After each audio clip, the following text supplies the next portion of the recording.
Olá, bem-vindos ao Recupera Brasil em Debate. Eu sou Carolina Merizio. Hoje vamos falar sobre recursos no Código de Processo Civil. Eu conto com a honrosa presença de dois ilustres advogados militantes na área, Dr. Renato Montanz de Sá e Dr. Ricardo Nacli. Renato Montanz é advogado especialista e mestre em processo civil, professor de pós-graduações e cursos preparatórios, sócio do Montanz e Nacli Advogado. Ricardo Nacli é advogado especialista em mestrando em processo civil, também sócio do escritório Montanz e Nacli Advogados. É uma honra tê-los aqui conosco. Obrigado. Agradeço a presença de ambos. Vai ser um prazer tratar desse tema que faz parte da vivência de vocês. Então, eu tenho certeza que vai ser um debate muito agregador. Espero. Bom, doutores, antes de iniciarmos o nosso debate, me deixe fazer uma apresentação do Manual de Processo Civil, Manual de Direito Processual Civil, Renato Montanz de Sá, segunda edição, editora Saraiva.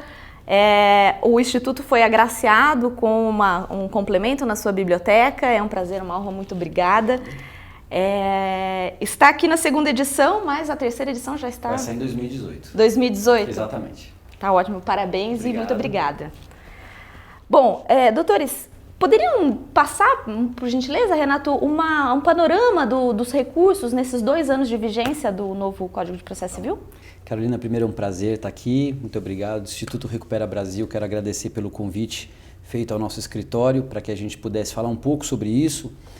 E a consideração inicial é que, na verdade, a estrutura dos recursos, a mudança dos recursos, ela é muito mais uma questão de um efeito do que uma causa. Porque o código ele mudou como um todo, e ele mudou porque a gente mudou um pouco a forma de analisar os processos. A gente, na década de 70, quando o código foi criado, ele era um código muito individualista. Acho que o advogado tinha 500 causas no seu escritório, mas cada caso era um caso. E hoje o advogado tem 5.000 causas no seu escritório, que são 5.000 causas iguais. Então, como as lides hoje são diferentes, o código daquela época ele não foi vestido para a situação que nós temos hoje. Então a gente mudou o código, nós mudamos uma série de formatações e especialmente uma das questões que nós mudamos, uma das implicações que o legislador trabalhou foi a questão dos recursos, que é uma das questões mais visíveis. Quem não é do direito costuma falar que os processos demoram demais e atribui a culpa aos recursos. Até a doutrina fala isso, o professor Luiz Guilherme Marinoni, por exemplo, diz que os recursos geram a morosidade toda que o processo comporta. De qualquer maneira, o sistema recursal brasileiro ele foi profundamente alterado, não só em questão de prazos, questão de aplicações, mas especialmente em questão de cabimento dos recursos. E isso gerou para nós uma mudança para os advogados muito grande. Primeiro porque a gente teve mudanças capitais no plano da recorribilidade.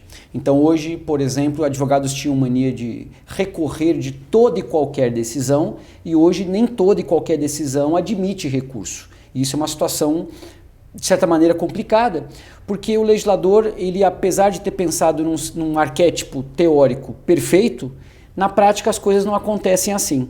E aí, só fazendo uma consideração interessante, a gente teve, quando o CPC entrou em vigor, a gente teve logo depois um recall do CPC, que foi a Lei 13.256, que foi algo que o STF já estava reclamando há um tempo, de evitar que o juízo de admissibilidade dos tribunais superiores, o juízo de admissibilidade dos recursos especial e extraordinário, fosse para os tribunais superiores. Os tribunais superiores não queriam receber os recursos para que eles fizessem essa filtragem. O que acontece? Então a ideia basicamente foi do ministro Gilmar Mendes, é voltar a admissibilidade aos órgãos inferiores, aos tribunais regionais. O que acontece? O CNJ fez um estudo e se fixou que 95% dos recursos que vão para os tribunais superiores são de agravo de admissão de recurso especial e extraordinário. Então não adianta nada eu inadmitir o recurso especial e extraordinário, que eles vão subir forçosamente por agravo. E seguindo essa esteira, estabelecer, por exemplo, que é um dos temas que a gente gostaria de falar com você, sobre a taxatividade do agravo de instrumento, que é uma das péssimas mudanças que o CPC trouxe, e eu ouso a dizer hoje que ele é quase uma unanimidade na doutrina e na jurisprudência sobre... Só Deus sabe por que isso entrou no final das contas, com essa ideia de diminuir o número de recursos e estabelecer uma limitação, você permitir hoje o advogado a impetrar mandado de segurança contra as decisões irrecorríveis. Então te dá essa liberdade. E, mais do que isso, cria uma insegurança quando os tribunais, isso a gente vai oportunamente falar, estabelece uma ampliação do cabimento dos recursos. Houve, doutor Renato, uma mudança na principiologia do processo civil? Então, essa é uma questão fundamental, porque quando a gente trata dos recursos, como eu falei, os recursos não foram a causa, os recursos geraram um efeito. Eu acho que depois de tutela provisória e precedentes, talvez tenha sido o instituto que mais tenha sido alterado, mas muito em decorrência das questões pertinentes aos princípios que regem o Código. Então, os 11 primeiros artigos do Código, eles criam um microsistema que, na verdade, molda todo o Código. Uma curiosidade, se é que ela tem alguma importância, numericamente, acho que 70% dos artigos são os mesmos. Eles possuem basicamente a mesma redação. Então não mudou nada? Não, mudou tudo. Porque todos os artigos mudaram. Porque os artigos que eram utilizados no regime passado, eles têm que ser lidos sob essa nova hermenêutica.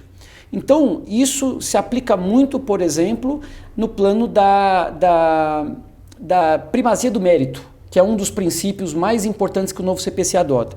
No CPC anterior, se o advogado esquecesse uma peça do agravo, ele era queimado na fogueira da Inquisição.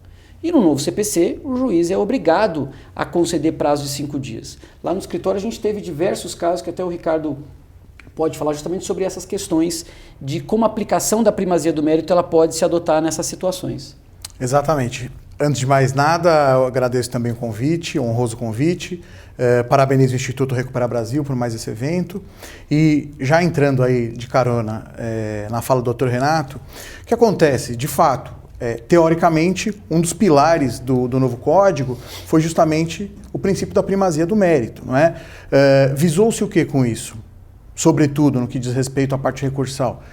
Afastar a tão odiada, né, com razão odiada, jurisprudência defensiva. Não é? Então, priorizou-se, como o próprio princípio diz, a apreciação do mérito. Não é? Então não adianta só terminar o processo, eu quero que o conflito seja resolvido, que receba uma resposta efetiva sobre o direito material em discussão. Não é? O código foi muito bem intencionado e andou bem nesse sentido. A questão essa mudança de paradigma bem-vinda, muito bem-vinda, ela tem efeito prático, não tem? E até agora, 2 anos, né, passados 2 anos, aí pouco menos, né, de 2 anos, do Código, a gente tem aí posições não muito, digamos, felizes, né? Então, eu não sei se esse princípio ele ecoou como deveria na prática.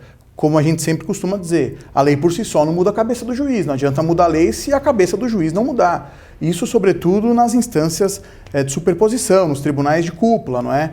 E, recentemente, agora nós tivemos um caso, segunda-feira, aliás, foi amplamente divulgado, um caso em que houve a ressuscitação pelo STJ de um entendimento que representa, não é, uma das formas de jurisprudência defensiva, que é justamente a questão do tal do feriado local, quando a parte recorrente vai entrar com recurso especial extraordinário, se ela tem já no ato da interposição que comprovar o feriado local, para demonstrar a tempestividade do recurso. E já havia uma consolidação de entendimento, seja no STF ou no STJ, de que essa comprovação poderia ser feita a posteriori, né, depois da interposição. E agora, segunda-feira, no feriado local em muitas regiões do país, o STJ, ele, com todo respeito, retrocedeu, né, retrocedeu e voltou a entender que não, que o feriado local ele tem que ser provado no ato da interposição sob pena de preclusão. Então, isso é uma amostra muito ruim, né? Muito ruim, é um prognóstico péssimo. Se as demais decisões caminharem nesse sentido, isso é preocupante, né? Então, a prática não revela a vontade do legislador, e o magistrado ele não é legislador, ele tem que obedecer o que a lei determina. Se a lei determinou a primazia do mérito e conferiu ao recorrente oportunidade para suprir falhas sanáveis, outra não pode ser opção se não seguir a lei. Mas não é isso, infelizmente, que a gente vem percebendo. Isso nos preocupa demais. Doutor Ricardo, o doutor comentou sobre a jurisprudência defensiva. Poderia nos explicar um pouco melhor o que é a jurisprudência defensiva e de que maneira o Código aborda e se aborda essa jurisprudência defensiva e quais os mecanismos que os advogados têm para lidar com isso, conferidos pelo próprio Código? Claro. A jurisprudência defensiva, grosso modo, nada mais é do que uma interpretação que privilegia, não é, o excesso de rigor, é um rigor extremo na análise dos requisitos de admissibilidade dos recursos, né? Então são famosos os casos de recursos em que não houve a sua admissão, não houve seu recebimento, por uma falha no número da guia de recolhimento, centavos de recolhimento também impediram o conhecimento do recurso, a falta de uma peça específica, uma peça inclusive que não estava muito legível, mas não por culpa do advogado, às vezes por culpa do próprio tribunal, enfim, isso já aconteceu.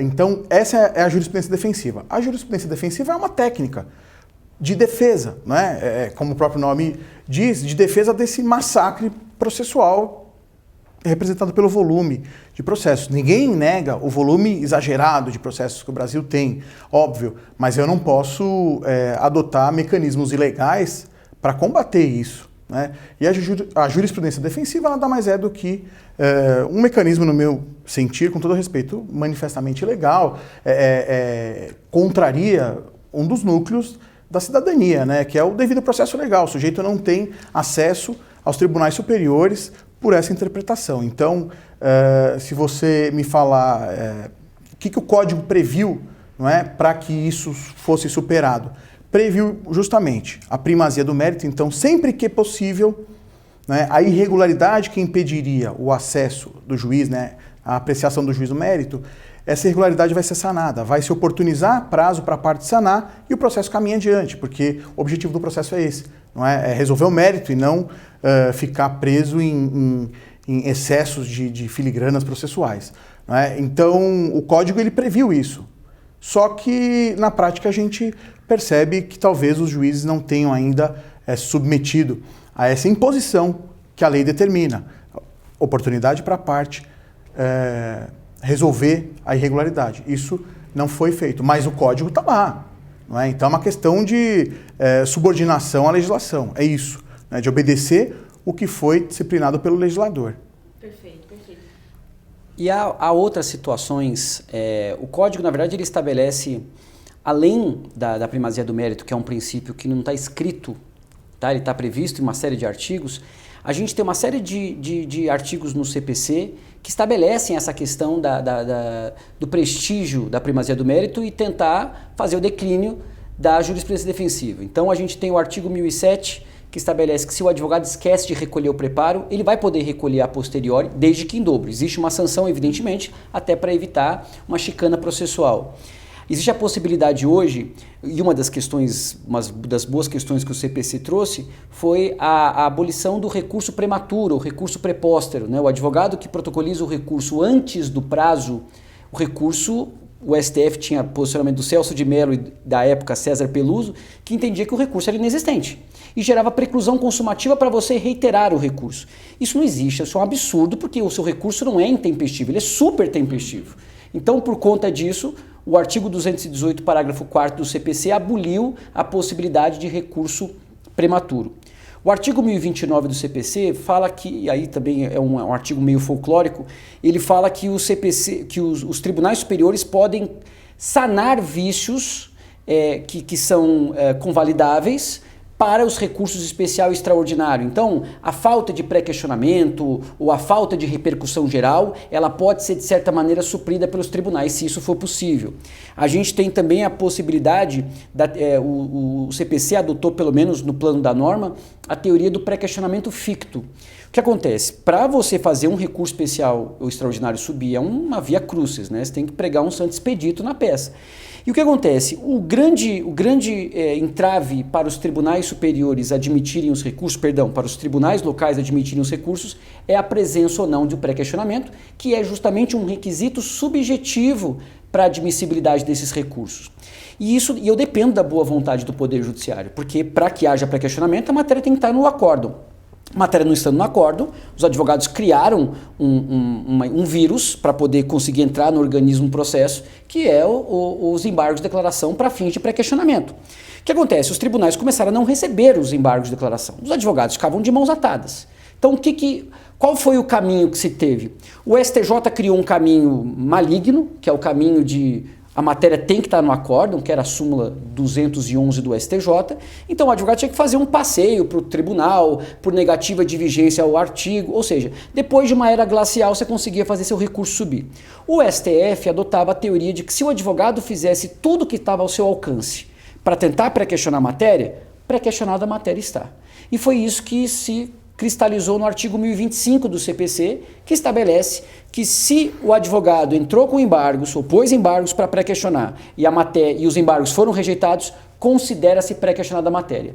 E isso vai de encontro com alguns artigos dos tribunais superiores, como 937 e o 1029, que justamente permitem que os tribunais possam convalidar vícios. Então veja, o recurso está subindo para o tribunal sem pré-questionamento, porque a matéria não está no acórdão. O tribunal não afastou a omissão e negou o seguimento aos embargos. Então, nesse caso, os tribunais podem julgar. Agora, nem sempre isso acontece. A gente teve ciência de julgados de tribunais dizendo a ausência de pré-questionamento, mesmo com os embargos de declaração tendo sido rejeitados. Então, doutor Renato, podemos dizer que, em linhas gerais, a mudança do sistema recursal trouxe uma maior segurança para o exercício da advocacia ou não? Aparentemente, sim. Eu lembro, nós estávamos num congresso de processo civil em Campos do Jordão, nós fomos, inclusive, o escritório foi a esse congresso, que era Jornadas de Direito Processual, e o ministro Noronha do STJ disse que o código era um código dos advogados. E essa fama pegou. E eu quero fazer uma correção de uma injustiça. O código não é dos advogados. Se criou uma isonomia no código. Ou seja, o advogado ele tinha um tratamento procedimental diferenciado de todos os demais entes. O advogado sempre teve dificuldade, seja questão de suspensão de prazo, que nós não tínhamos um regimento correto, a questão dos dias úteis, uma série de situações que os advogados não tinham. E vejam, ele é tão operador do direito quanto todos os outros que trabalham na máquina do Poder Judiciário. Então hoje eu acredito que o advogado ele não é um código para o advogado, mas ele foi um código voltado para a advocacia para criar uma isonomia. A gente pode dizer que hoje o código objetivamente é um código isonômico, porque ele dá um tratamento ao advogado de forma muito mais adequada do que nós tínhamos no regime anterior. Os doutores comentaram acerca do rol taxativo previsto no 2015 para a interposição do agravo de instrumento.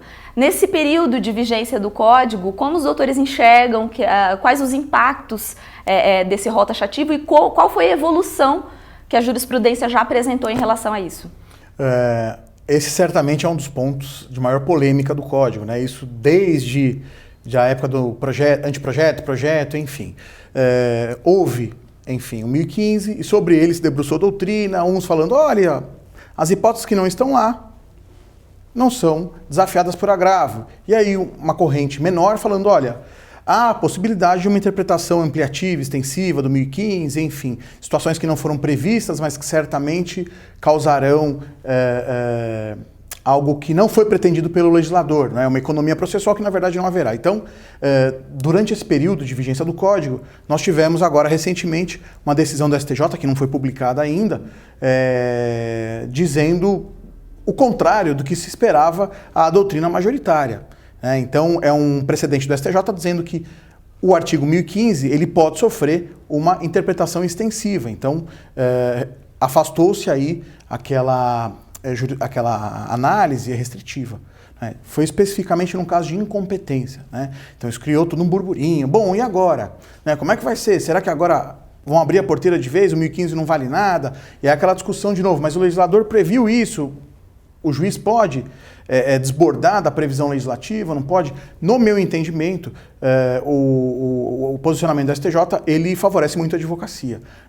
Na advocacia, quem está no contencioso no dia a dia sabe que há inúmeras situações que você fica de mãos atadas e diante de uma interpretação bem estrita do 1015, você fala, bom, diante de uma ilegalidade manifesta, de uma aberração, eu não vou ter outra saída senão me valer do mandato de segurança, a semelhança do que acontecia bem antigamente, né? Então, esse entendimento me parece, a gente chegou a ter contato com algumas partes lá do voto, enfim, especificamente com essa parte que diz sobre a interpretação extensiva, e eu ao menos concordei com o que o ministro Luiz Felipe Salomão consignou.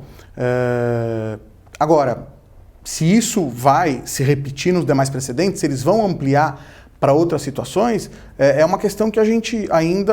é uma incógnita, né? Nós tivemos no escritório recentemente uma questão em que o juiz reconheceu a revelia, numa decisão manifestamente ilegal, reconheceu a revelia do nosso cliente e impediu especificação de provas.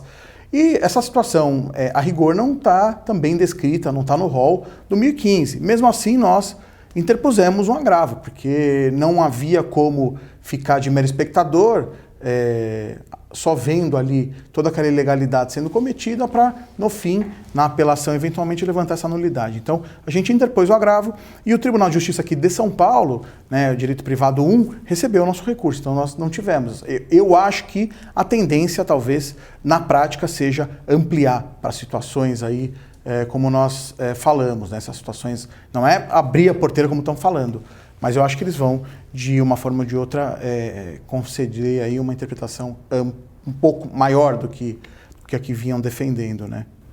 Doutores, acredito que a questão dos precedentes ganhou maior importância, ganhou um relevo muito grande com esse código. Como ficou o sistema de precedentes no Brasil? Deixa eu fazer uma observação antes, só uma questão. Foi ótimo para a advocacia a mudança do 1015, mas para o sistema ela foi catastrófica. A opção do legislador foi criar um rol taxativo. A gente pode criticar isso, mas é o que está na lei. A pior coisa que pode acontecer para o sistema não é um rol aberto ou um rol fechado, é um rol inseguro.